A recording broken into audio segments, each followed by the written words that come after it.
Nakita ka namin, emotional ka kanina, no? Bakit napaiyak ka? Kasi po hindi ko po in-expect na sobrang grabe talaga yung support sa akin ng tao.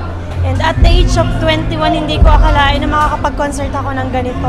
Sobrang tuwa yung nararamdaman ko sa puso ko. And bawat patak ng luha is talagang tagumpay po. Sobrang saya ko po. Parang A Star is Born, ha? Ako po. Mag-concert ka ulit. Sana po. Sana po. Konting balik tanaw lang ano sa challenges na pinagdaanan mo bago ka makarating dito sa Araneta. Sobrang hirap po ng pinagdaanan ko noon kasi lumaki po ako ng walang magulang. Tapos lumaki po ako na binubuli kasi nga po GRO yung nanay ko. So hindi ko po in-expect na ganito yung pagiging bully sa akin noon is yun pala yung maglilip sa akin.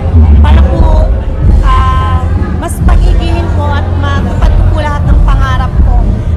Nabuntis ako ng age of 16. So sobrang hirap ng pinagdaanan ko. Hindi po naging ganun kadali. Lahat ng puyata ng hirap pinagdaanan ko. Naranasan ko po mag-deliver ng mga sabon ng nakamotor na ako yung nagda-drive.